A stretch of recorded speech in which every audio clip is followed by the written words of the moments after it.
자, 오늘 이 시간에는 예산에 관한 원칙들하고 이 원칙들에 빗나가는 이제 예외 내지 다른 내용들을 헌법과 법률은 어떻게 규율하고 있는지를 보겠습니다. 먼저 기본적으로 예산은 우리가 회계연도 1년이라고 했기 때문에 1년 예산주의가 원칙인데 1년 예산주의 원칙에 맞지 않는 것이 바로 이제 계속비라고 할 수 있습니다. 사업이 1년 단위가 아닌 중장기일 경우에 일정한 기간이 이제 필요한 사업. 헌법 제55조를 보시면 서현양 55조.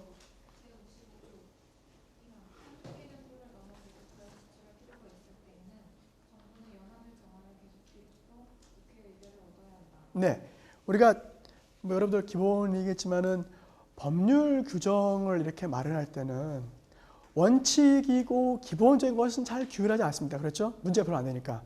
그런데 예외일 경우 또 문제가 될 경우를 주로 법률로 규율하잖아요. 그러다 보니까 1년 예산주의라고 하는 것 자체를 막 엄격히 규율하는 것은 없는데 여기에 벗어나는 내용들은 헌법으로도 규정을 해 놓았습니다. 국가재정법 23조에도 그 내용이 있기 때문에 여러분 한번 국가재정법 꼭 확인해 보시기 바랍니다. 또 이러한 계속비 말고도 1년 예산 딱 했는데 기간이 넘어가는 게 있어요. 그게 56조의 이제 추가 경정 예산입니다. 서연양 다시 한번.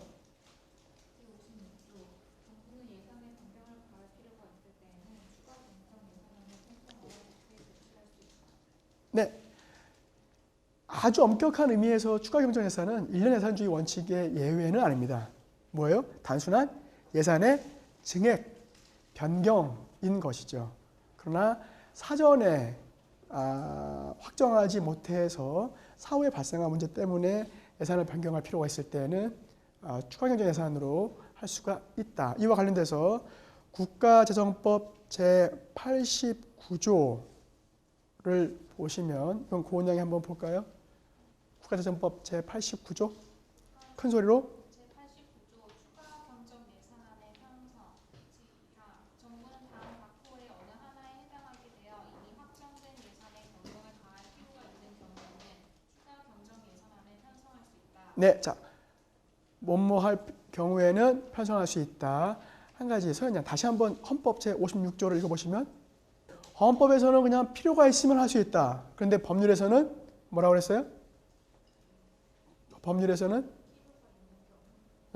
필요가 있는 경우 그리고 조건을 달아놨죠. 어떤 조건들입니까? 보시면 전쟁이나 대규모 재해가 발생한 경우 또 경기 침체, 대량 실업, 남북 관계의 변화, 경제 협력과 같은 대내외 여건에 중대한 변화가 발생하거나 발생할 우려가 있는 경우 향후 법령에 따라 국가가 지급하여야 하는 지출이 발생하거나 증가하는 경우. 네. 그래서 이 조문은 사실 헌법상의 넓은 의미의 입법 재량을 준 것에 대해서 국회 스스로 줄였습니다. 그렇죠? 이러한 필요가 있으면 추가 경정 예산을 만들어라.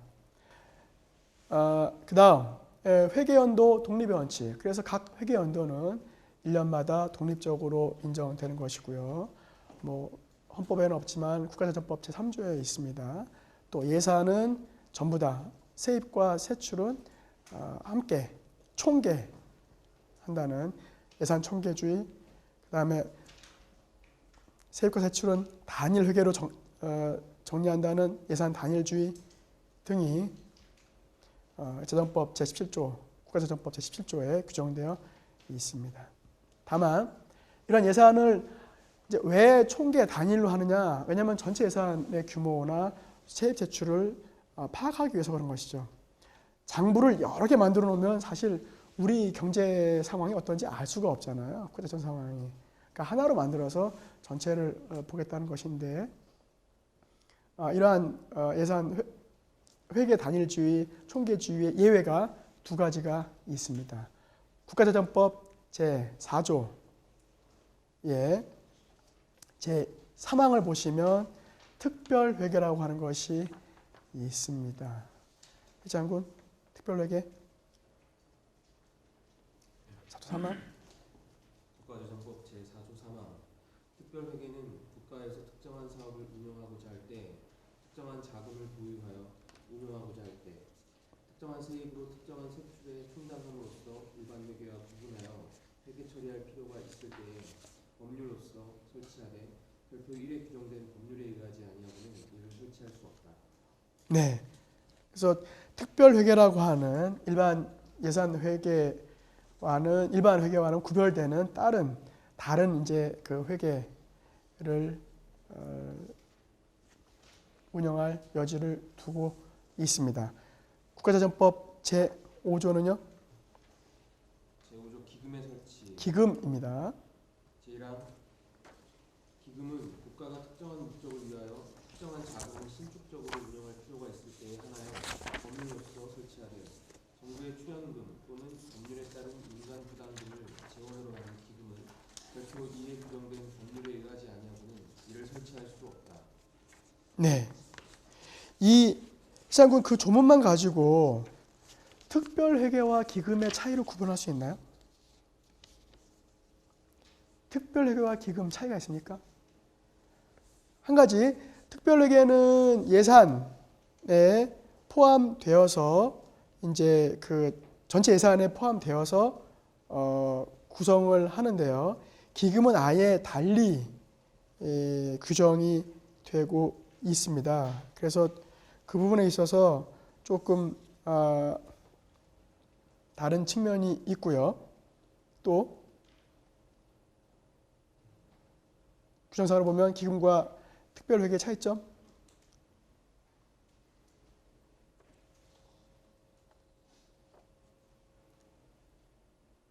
목적을 조금 더 포괄적으로 기금은 좀 네. 사실 내용상으로는 큰 차이점을 발견할 수가 없습니다. 특별회계는 일반회계와 함께 편성돼서 이제 국회에 제출되는 것인데 기금은 따로 국회에 통제가 안 됐었어요. 그런데 재밌는 건 기금의 규모가 우리 예산의 규모의 2배가 넘었다는 겁니다. 그러니까 실제 큰 돈은 기금으로 달리 관리하고 예산은 운영하는 거예요. 여러분들 혹시 뭐 가끔 뉴스 보시면 저희가 국가 자정 적자가 얼마예요? 엄청난 비용이에요. 근데 그 적자를 어떻게 측정하느냐 그것도 상당히 문제가 됩니다. 예산만 가지고 보느냐 그 밖에 기금 규모도 전부 다 포함시키느냐에 따라서 엄청나게 달라집니다. 다행히 이제 기금도 이제는 국회에 보고해서 국회 심사를 받도록 국회법에 개정을 했습니다만 어쨌든 기본적으로 국회법 제68조 보면 기금계약 운용안 제출하도록 했고요. 그다음에 국회법 제84조의 2 보면 국회가 이를 확정하도록 규율은 해 놓았습니다. 한 가지 제가 여기서 말씀드릴 것은 특별회계와 기금의 차이 뭐 없는데 제가 그냥 여러분들에게 우리 그 별표 그 부칙을 별표를 보면 자 특별회계는 한 17도까지밖에 없습니다. 제가 빨리 읽어볼 테니까 한번 들어보세요. 여기 혹시 별표가 나오나? 오케이. 자, 교도작업 운영 및 특별회계에 관한 법률, 국가균형발전특별법, 국립의료원 특별회계법, 정부기업예산법, 농어촌 구조개선 특별회계법, 농어촌 특별세 관리 특별회계법, 등기 특별회계법, 신행정수도 후속대책을 위한 연기공주지역 행정중심 복합도시 건설을 위한 특별법, 아시아문화중심도시 조성에 관한 특별법, 에너지 및 자원사업 특별회계법, 우체국보험 특별회계법, 주한미군기지 이전에 따른 평택시 등의 지원 등에 관한 특별법, 책임운영기관의 설치 운영에 관한 법률, 특허관리 특별회계법, 환경정책기본법, 국방군사시설 이전의 특별회계법, 공공기관 지방이전에 따른 혁신도시 건설 및 지원에 관한 특별법, 교통시설 특별회계법. 끝. 호루는 20개인데 삭제된 게 한 2개 있기 때문에 정확히는 현재 18개입니다. 특별회계는요. 들으시면 뭐 특별하게 뭐 따로 관리하는 게 필요한가 이런 것들. 그런데 기금은 들어보세요. 고용보험법, 공공자금관리기금법, 공무원연금법, 공적자금 상환기금법, 과학기술기본법, 관광진흥개발기금법, 국민건강증진법, 국민연금법, 국민체육진흥법. 다 읽기도 어려워요. 68가지예요. 군인연금법, 근로복지기본법. 제가 또 스킵하겠습니다. 남북협력기금법, 농림수산업자 신용보증법, 농수산물 유통 및 가격안전에 관한 법률, 대외경제협력기금법, 문화예술진흥법, 방송통신발전기본법, 보훈기금법, 복권 및 복권기금법, 사립학교 교직원연금법, 사회기반시설에 대한 민간투자법, 무역보험법, 신문 등의 진흥에 관한 법률, 신용보증기금법, 양국관리법, 수산업업촌발전기본법, 양성평등기본법, 산업기술혁신촉진법, 외국환거래법, 응급의료에 관한 법률, 임금채권보장법, 장애인 고용촉진 및 직업재활법, 전기사업법, 정보통신산업진흥법, 청소년기본법, 축산법, 영화 및 비디오물의 진흥에 관한 법률, 독립유공자 예우에 관한 법률, 국유재산법, 소기업 및 소상공인 지원을 위한 특별조치법, 공탁법. 약간 차이가 느껴지나요?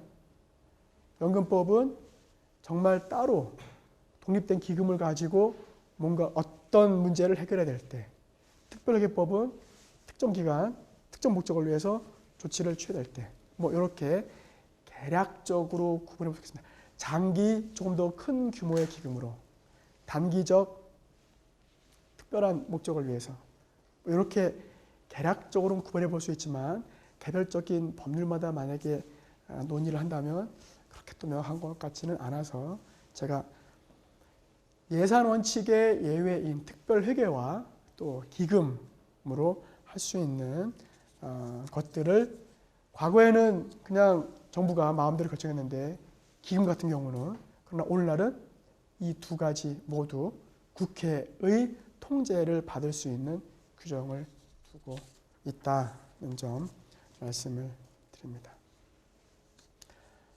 자, 이러한 재정에 관한 어떤 뭐 종류들을 볼 수 있고요. 다음 이러한 예산의 수립 절차는 법률 재정 절차와 관련해서 차이가 있느냐? 큰 차이는 없습니다. 기본적으로 예산의 성립 절차는 국가재정법 28조에서 41조 사이에 상세하게 규정한 것이 있고요.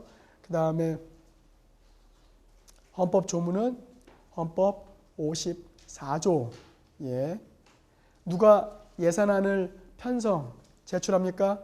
창업군? 예산안은 헌법 조문으로는 정부 54조 2항 뭐라고 되어 있죠?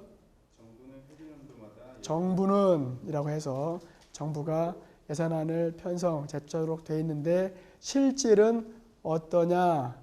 자, 이러한 아까 일련 예산주의, 예산 총계주의 등을 기본으로 기획재정부 장관이 예산 편성, 먼저는 각 부처의 예산 계획서를 받습니다. 그래서 중기 사업 계획서를 받아가지고 각 부처가 얼마나 돈이 필요한지 확인하고요.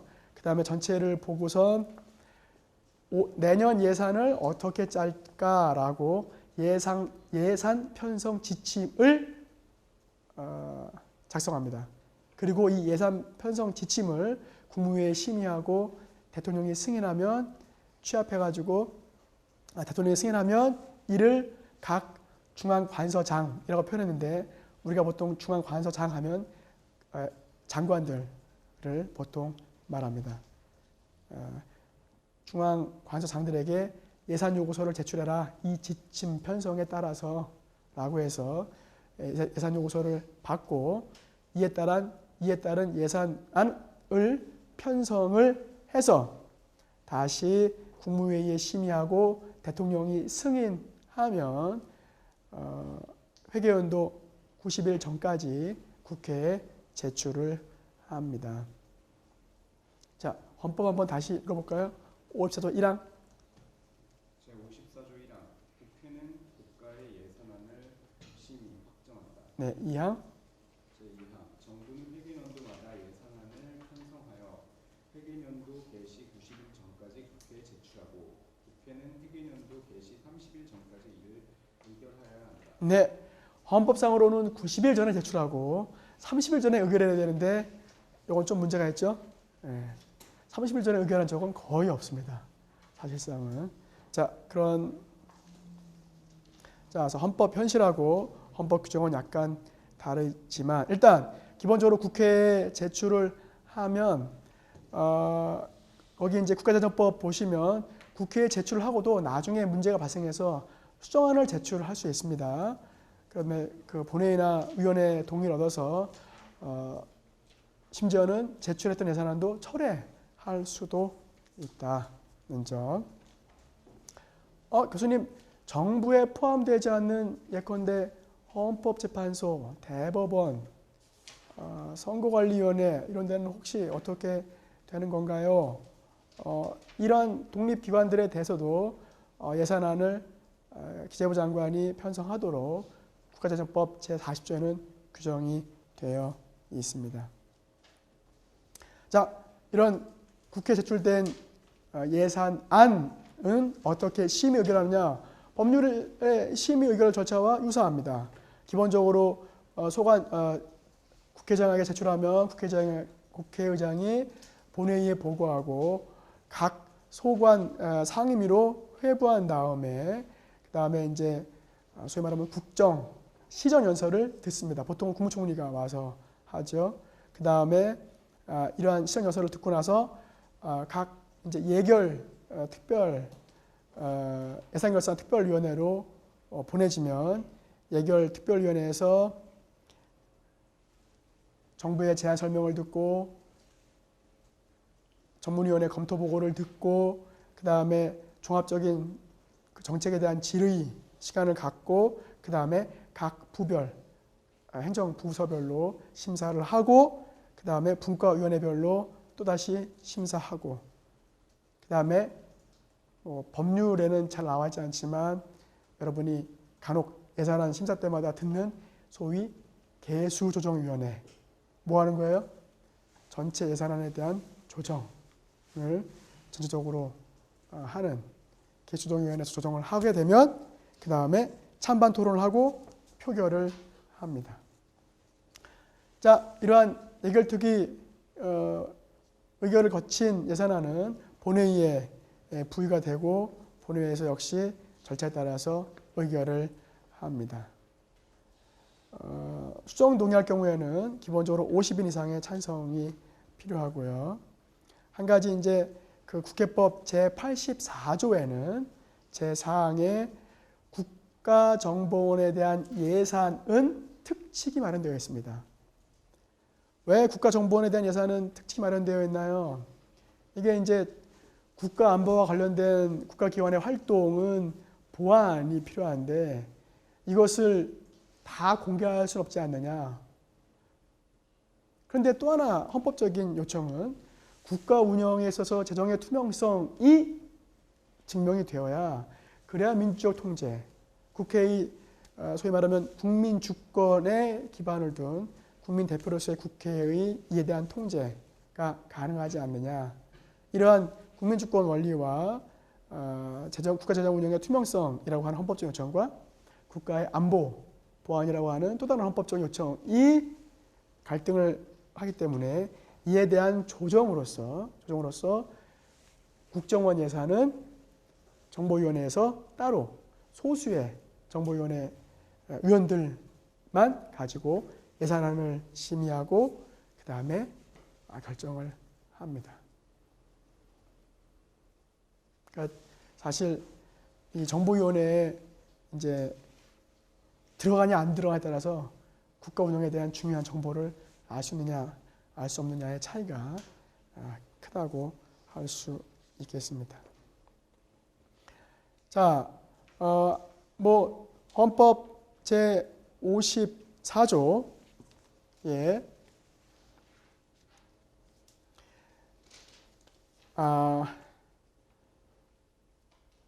57조 헌법 제 57조 예 보시면 주성군 헌법 제 57조 헌법 제57조 국회는 정부의 동의 없이 정부가 제출한 지출 예산 각항의 금액을 증가하거나 새 비목을 설치할 수 없다. 예 그래가지고 기본적으로 예산 증액과 관련돼서 함부로 늘리거나 그 다음에 새로운 항목을 설치하는 것은 함부로 할 수 없습니다. 교수님 기본적으로 국회는 국민 대표이기 때문에 가능한 것 아닙니까? 자, 국회는 국민 대표로서 국민들의 재산을 보호할 의무가 있습니다. 그런데 국회의원들이 이러한 어떤 국가 자정의 효율성 측면보다는 지역 대표로서 지역 주민들의 선심을 사기 위한 소위 말하면 효율적인 것이 아닌 순전히 선거 홍보적인 정책 집행을 통해서 비효율적인 국가 재정의 문제를 야기할 위험이 있기 때문에 이러한 국회의원들의 정치적 판단을 통제하기 위해서 전체 예산안을 관장하는 정부에게 이에 대한 통제 권한을 준 것이 이 헌법 제 57조라고 할 수 있겠습니다. 그래서 기본적으로 경제적 효율성 측면에서 전체적인 규모의 경제를 생각하는 국가 재정을 정부가 제출하고 국회의원들은 일정한 재량의 범위 내에서만 예산 증액이나 비목 설치를 할 수 있고 이것이 너무 과할 경우에는 정부가 통제할 수 있는 제도가 마련되어 있다. 이렇게 말씀드릴 수 있겠습니다. 자, 한 가지 헌법에는 정부의 동의라고 되어 있는데 이제 이 국회법에 보면 그 다음에 이 국회법 내부 국회법 조문을 보면 그 제 5항에 아까 84조 5항에 보면 증액이나 새로운 비목의 설치는 뭐가 필요해요? 정부의 동의뿐만 아니라 모두 필요합니까? 소관상임위원회의 동의도 필요합니다. 그렇죠? 그러니까 헌법에 없는 내용 아닙니까? 헌법에서는 기본적으로 정부의 동의만 요구하는데 국회법에서는 소관상임위의 동의까지 요구하는 것은 좀 문제가 아닙니까? 라고 말할 수 있지만 기본적으로 개별 국회의원들, 특히 예결특위원 국회의원들이 개인적인 목적으로 예산의 증액, 비목 설치를 하는 것을 최소한 소관상임위원회에서는 통제할 수 있도록 하기 위한 것이므로 헌법 조문의 목적상 크게 문제되지는 않습니다.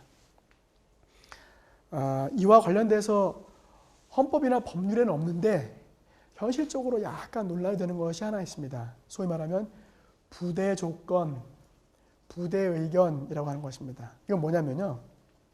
국회가 정부 예산을 통과시켜요. 그런데 거기에다가 조건을 답니다. 그러니까 이제 이게 무슨 어떤 법률상 뭐 있는 것이 아니고 예산을 심사할 때 회의록이나 이런 데다가 아니면 예산에다가 조건을 달아요. 단 이번에는 이렇게 하지만 다음에는 이렇게 편성한다. 여기에는 반영되지 않았지만 다음번에는 어떻게 한다. 혹은 이 예산을 집행할 때는 어떻게 집행을 해야 된다. 라고 조건을 달아놓는 것을 부대조건, 부대의견이라고 합니다. 자, 이러한 국회의 의결을 거친 본회의 의결까지 거친 이 예산안은 정부에 이송이 되고요. 정부는 이를 공고합니다. 54조 제2항을 보시면 이를 의결하여야 한다. 끝입니다. 그렇죠? 뭐 공고한다 이런 내용이 없어요. 그러면은 교수님 예산안의 효력은 언제 발효됩니까? 의결로서 발효가 된다고 봅니다. 이거는 국민의 개인의 자유와 권리에 영향을 주는 것은 아니기 때문에 정부에 이송하고 이것이 뭐 그다음에 공포하고 효력 발생하는 것이 아니라 국회의 의결로서 그 효력을 발생한다고 볼 수 있겠습니다. 또 예산안에 대해서는 대통령이 거부권을 행사할 수 없기 때문에 사실은 국회가 의결하면 그것으로 끝난다 이렇게 말할 수가 있겠습니다.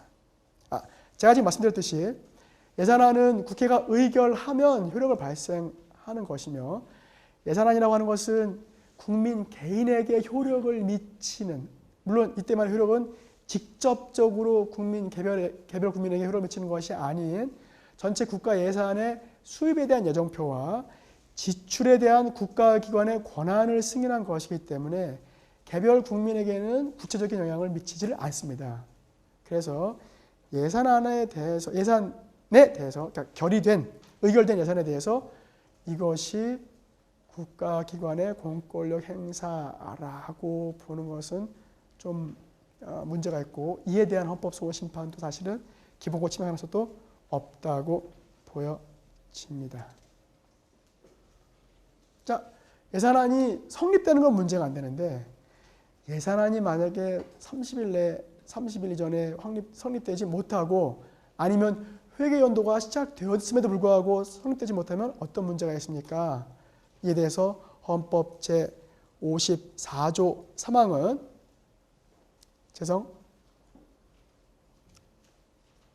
새로운 회계 연도가 개시될 때까지 예산안이 의결되지 못한 때에는 정부는 국회에 예산안이 의결될 때까지 다음의 목적을 위한 경비는 전년도 예산에 준하여 집행할 수 있다. 네, 그래서 예산이 불성립됐을 때, 성립하지 못했을 때 그러면 그냥 손 놓고 있느냐? 아니요. 우리 헌법은 이 상황에서 준예산이라고 하는 제도를 마련하고 세 가지 요건에 따라서 예산을 집행할 수 있도록 해 놓았습니다.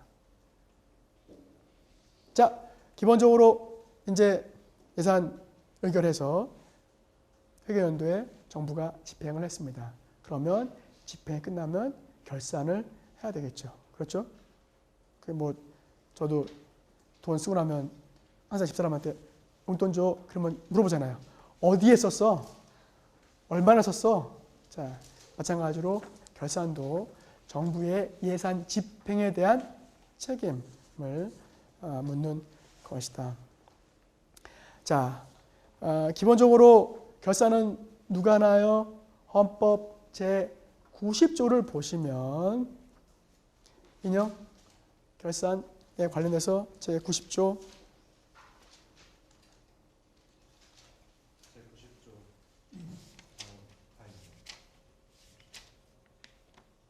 누가 결산을 해요? 먼저 죄송합니다. 90조가 아니라 99조인가요? 네. 제99조 감사원은 세입 세출의 결산을 매년 심사하여 대통령과 4년도 국회에 그 결과를 보고하여야 한다. 네. 감사원이 예산 집행에 대한 결산을 먼저 합니다. 회계검사를 주로 합니다. 세입 세출의 결산을 매년 검사한다라고 해서 감사원이 먼저 검사를 하는데 이 결산을 위해서 역시 기재부 장관이 각각 부서로부터 기본적으로 결산 보고서를 받습니다. 그리고 이 결산 보고서를 받아서 결산을 작성해서 국무회의에 심의하고 대통령이 승인하면 이를 먼저 감사원에 제출한다. 그러면 감사원이 이 결산을 심사하고 보고서를 5월 말까지 정부에 알려주고 그 다음에 국회에 제출을 합니다. 이 국회에 제출된 결산에 대해서 국회는 국회법 제128의 2조에 따라서 결산을 실시하고 심의 의결을 완료합니다. 심의 의결 예산안 심사할 때와 마찬가지로 동일한 절차를 거치고요. 예결특위 회부하고 그 다음에 정부의 설명, 전문위원회 검토보고, 그 다음에 종합정책질의, 그 다음에 부별 심사, 찬반 토론, 표결 똑같습니다. 한 가지 아까 그 국가정보원 예산도 특별히 했던 것처럼 역시 결산도 특별히 하고요. 한 가지. 결산에 대해서 국회가 의결하지 않으면 어떻게 되는 건가요? 결산을 국회가 의결하지 않아요. 결산은 올라왔는데 부결.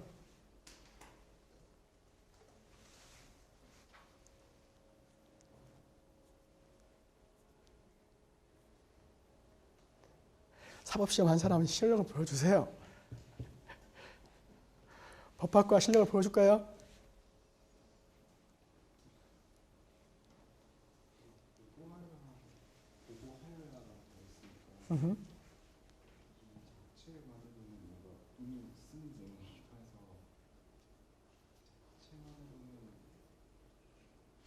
결산안을 부결해. 예. 결산 보고서를 부결해요. 그럼 어떤 문제가 있어요? 법적인 문제가 발생하나요? 네. 결산안 부결에 대해서 사실 특별한 법적 책임을 물릴 만한 무엇인가가 없습니다. 예산안은 부결하면 어떻게 돼요? 집행이 안 되잖아요. 결산안은요? 아무것도 없어요. 다 쓰고 났는데 남은 게 뭐야? 결산에 대해서 혹시 잘못 집행된 문제 등은 책임을 추구할 수 있습니다. 근데 결산에 대해서 하는 건 뭐냐? 이래서 결산의 법적인 의미가 뭔지가 논란이 됩니다. 결산은 뭐예요? 국회의 재정에 대한 정치적 책임입니다. 그게 결산의 의미입니다. 그래 실제로 이 법적 책임을 물릴 수 있는 건 각 개별 집행에 관련된 어떤 징계 가능성은 남아있지만 공무원들에 대한 그러나 결산을 부결했다고 해서 다른 의미가 남지는 않습니다. 한 가지 이게 이제 연역적으로 보면 독일의 이제 철회사상이라고 불리우는 비스마르크가 전쟁을 수행했는데 이때 국회의 동의를 받지 않았어요. 그리고 예산도 재정도 국회 동의 없이 그냥 국민들 세금 거둔 거 가지고 전쟁을 수행했습니다. 그러니까 국회에서 의뢰받은 거예요. 우리 동의도 안 받고 지가 마음대로 전쟁해. 그래서 이 예산 집행에 대한 결산을 승인을 안 했어요. 그러니까 결산을 의결 안 했습니다. 그러면 정부는 돈을 썼는데 결산에 대해서는 아직 국회 동의가 없고 국회가 동의하지 않는다는 말은 무슨 말이에요? 그 예산을 쓴 책임을 우리가 지지 않겠다는 겁니다. 국회는 그러니까 독일 제국의회는 비스마르크 네가 마음대로 돈 쓴 거 전쟁하느라고 돈 쓴 거 우린 책임 안 질 거야 라고 하는 겁니다.